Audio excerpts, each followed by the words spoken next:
अस्सलाम वालेकुम। आज का हमारा टॉपिक है क्वाड्रेटिक इक्वेशंस। क्वाड्रेटिक इक्वेशंस में हमारे पास जो है बड़ी इंपॉर्टेंट चीज़ें जो हैं उनमें सबसे पहला है ये एक अदद फार्मूला। ठीक है, इस एक अदद फार्मूले को हमने यहाँ नीचे ही वर्ड में भी लिखा है। ठीक है, अच्छा कोशिश कीजिएगा ये वर्ड वाला जो है ना इसको आप इस तरीके से लिखें कि माइनस कैपिटल बी, ठीक है, प्लस माइनस पूरा अंडर रूट लिख लिया जिस तरह से लिखा हुआ है, देन कैपिटल बी। ठीक है, यहाँ स्मॉल बने हुए हैं सारे वर्ड्स, आप कोशिश कीजिएगा कैपिटल बनाए। वजह इसकी ये है कि आपके पेपर में ना ये अंडर रूट का सिंबल लगेगा ना ये इस तरह वाला जो है ना वो फ्रैक्शन लगेगा। ठीक है, जब इस तरह की दोनों चीज़ें नहीं लगेंगी तो आप फिर कंफ्यूज होंगे कि भाई पेपर में हम इसको किस तरीके से करें। तो इससे बचने का तरीका क्या है कि आप इसको लिखें ही वर्ड में। ठीक है, अब फॉर एग्जांपल हमें वैल्यू पुट करनी है तो अब -2 प्लस माइनस वही अंडर रूट लिखा, बी की जगह पे 2 आ गया। स्क्वायर लगाना है तो स्क्वायर लगा तो नहीं सकते, हमने स्क्वायर लिख दिया। इस तरीके से आप क्या करेंगे इन सवालों को सॉल्व। नीचे आपको जो है ना वो वर्किंग शीट करके उन्होंने दे भी दी है कि वर्किंग शीट पे जो है ना वो आप फॉर्मूले लिख लें। बात क्या है कि वर्किंग शीट पे जो कीबोर्ड पे वैल्यूज़ हैं यानी कि जो प्लस है, माइनस है, मल्टीप्लाई है, डिवाइड है और अदर फंक्शंस हैं वो गायब नहीं होते। लेकिन जो ये आपकी थ्योरी की शीट होती है, नॉर्मल वाली शीट, इसमें से सिंबल्स गायब हो जाते हैं यानी स्पेशल कैरेक्टर्स जो हैं वो यूज़ नहीं हो पाते। तो करना अब इस तरीके से कि हमने इसको वर्ड के थ्रू सॉल्व करना होगा। अच्छा जी, एक सवाल देखने जा रहे हैं। ये सवाल है एक अदद,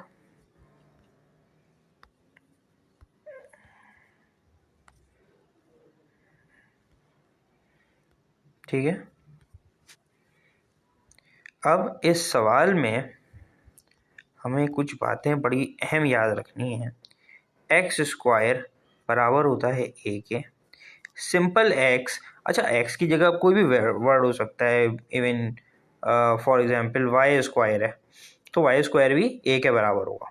ठीक है, जेड है तो जेड स्क्वायर बराबर किसके, ए के होगा। तो ये स्क्वायर वाली वैल्यू जो है वो किसके बराबर होंगी, ए के बराबर होंगी। सिंपल वाली इसमें पावर 1 होती है जो शो नहीं कराते वो किसके बराबर होगी, बी के। और जो कांस्टेंट है, ठीक है, कांस्टेंट नंबर्स फॉर एग्जांपल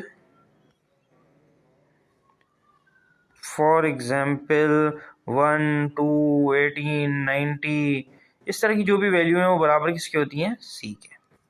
तो ये बात अपने जहन में रखिएगा। ओके, अब हम इस सवाल को जो है वो फर्दर सॉल्व करने जा रहे हैं। ये सवाल में यहाँ आपके सामने मौजूद है 2x, यानी a किसके बराबर हो गया, 2 के बराबर हो गया। 2 के साथ ऑलरेडी प्लस का साइन मौजूद है। ठीक है, फिर हमारे पास यहाँ पे आता है b माइनस का x, यानी माइनस का x का मतलब देखें, एक बात जो है वो मैं अभी बता रहा हूँ, फर्स्ट एंड लास्ट टाइम होगी, मे बी शायद आप लोग इतने छोटे ना हो, ऑलरेडी पता हो। यहाँ एक पावर का 1, डिनोमिनेटर में 1 और एक जो है वो कोफिशिएंट यानी कि एक कह लो कांस्टेंट नंबर 1 और एक प्लस का साइन, ये हमेशा एक अदद वेरिएबल के साथ मौजूद होते हैं।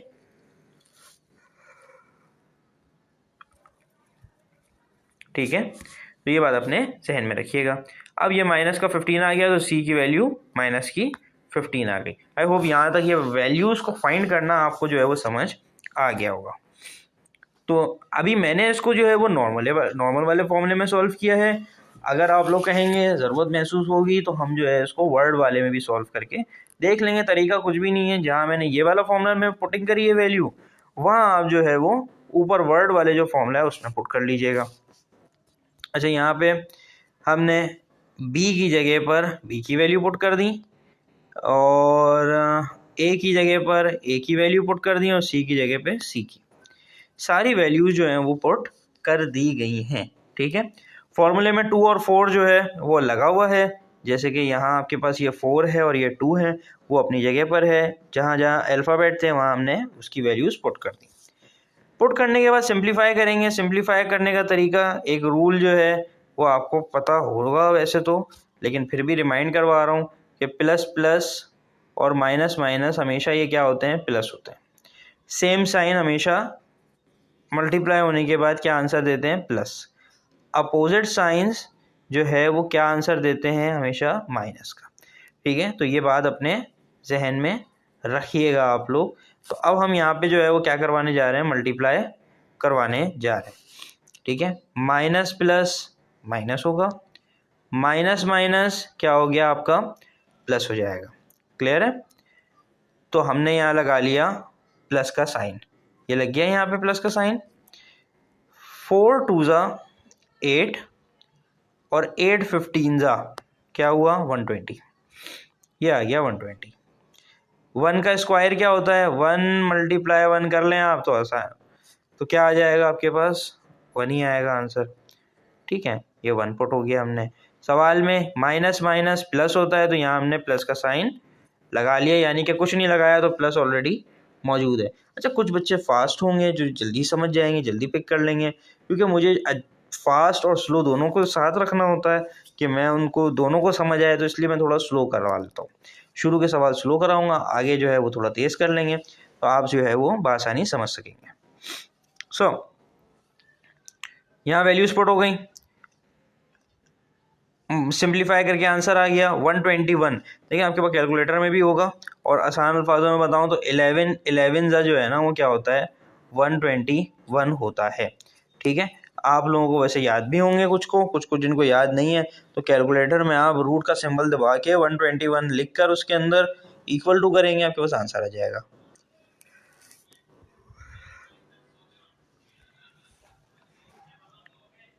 ये यहाँ इसका रूट खुल गया। आप चाहें तो इसके बाद भी इसको लिख सकते हैं 1 प्लस माइनस 11 अंडर रूट 4।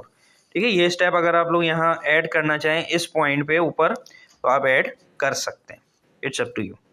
सो ये एक दफ़ा हमने किस में लिख लिया, प्लस में, एक दफ़ा हमने किस में लिख लिया, माइनस में। ठीक है, 1 में से जो है वो 11 को ऐड कर लें, 12 हो गया आपके पास, ये आंसर आ गया।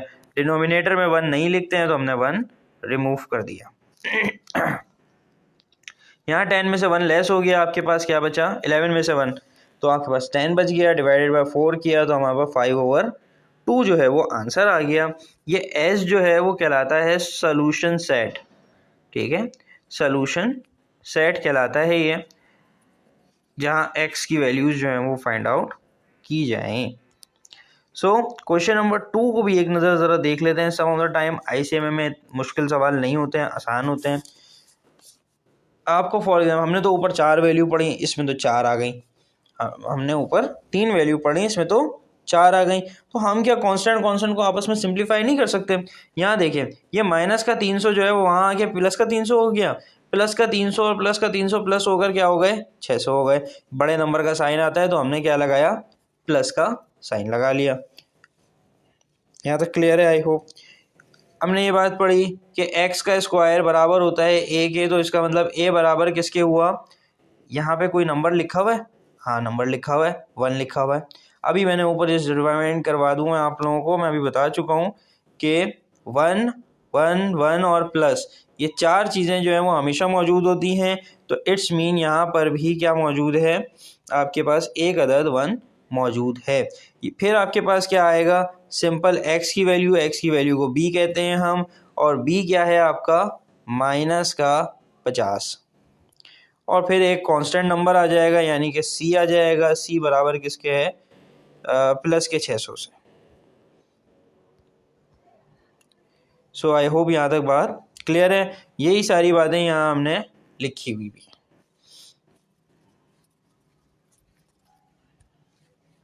फॉर्मूला पुटिंग करी हमने वैल्यू को, a की b की जगह b की वैल्यू आ गई, a की जगह a की वैल्यू आ गई, और c की जगह c की वैल्यू आ गई। अच्छा जी, minus plus minus, minus plus minus, यानी कि यहाँ सेंटर में क्या आया आपके पास, माइनस आया। ठीक है, 4 1 ज़ा 4, और 4 को 600 से मल्टीप्लाई करेंगे तो हमारे पास आंसर क्या आएगा, 2400। ठीक है, और 50 का स्क्वायर यानी 50 को 50 से मल्टीप्लाई करवा लें, या कैलकुलेटर में आप आसानी जो है वो निकाल सकते हैं। ठीक है, तो 2500 आपका क्या हो जाएगा, आंसर हो जाएगा इसका। ठीक है, आई होप कि आप आसानी कैलकुलेटर में ये सॉल्व कर लेंगे 50-50 को मल्टीप्लाई करके। अच्छा ये बात याद रखिएगा, माइनस का 50 मल्टीप्लाई हुआ है माइनस के 50 से, तो माइनस माइनस क्या हो जाता है, प्लस का साइन शो करता है।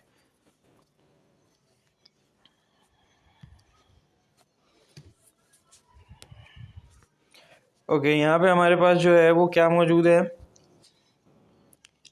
ये 2400 हो गया, ये 2500 हो गया। 2400 और 2500 से हमने लेस किया, आखिर में हमारे पास क्या बच गया, 100 बच गया। 100 का अंडर रूट जो है वो हमेशा 10 आता है, ये बात तो आपको याद होगी, नहीं याद तो कैलकुलेटर में देख लें। 50 में से आपने 10 प्लस का लिखा, 10 माइनस का लिखा, प्लस कर लिया तो 60 हुआ, माइनस कर लिया तो जो है वो 40 हुआ। तो 30 और 20 जो है वो क्या हो गया, आपका सोल्यूशन सेट का आंसर हो जाएगा। आई होप कि यहाँ तक ये सवाल आपको बआसानी तौर पर समझ आ गया होगा। ये कुछ क्वेश्चंस जो हैं वो प्रैक्टिस के लिए दिए हुए हैं, सिर्फ कुछ गाइड कर दूं एक पॉइंट, यहाँ पे आपको वही वाली बात है ऊपर मैंने अभी बताई है, 1 आएगा। इसी तरीके से सोल्यूशन करें, आंसर्स यही आएंगे आपके। आंसर मैंने यहाँ मैं लिखने का मकसद ये है कि आप इसको सॉल्व करें, देखें आपके कैलकुलेटर में यही आंसर आ रहे हैं। 5 सवाल हो जाएंगे, 2 मैंने ऊपर कराए हैं, प्रैक्टिस के लिए कर लें, 3 सवाल ये कर लें आप, इंशाल्लाह आपको इस चीज़ की प्रैक्टिस हो जाएगी। आप चाहें मुझसे और सवाल लेना चाहें तो मुझे मैसेज कर दीजिएगा, मैं आपको और सवाल भी विद आंसर जो है वो प्रोवाइड कर दूंगा। सेकेंडली, आप जो है वो पास पेपर्स भी डाउनलोड कर सकते हैं, मैं वैसे भी जो है वो पास पेपर्स डाल भी दूंगा अपनी मज़ीद वीडियोज़ में। और अगर किसी को कोई सवाल है, कोई क्वेरी है, कोई परेशानी है तो बिल्कुल मुझसे शेयर करें। आई होप कि जो है ना ये आपकी जो मुश्किल है वो मैं आसान कर सकूँगा। ठीक है, तो दुआओं में याद रखें। अस्सलाम वालेकुम।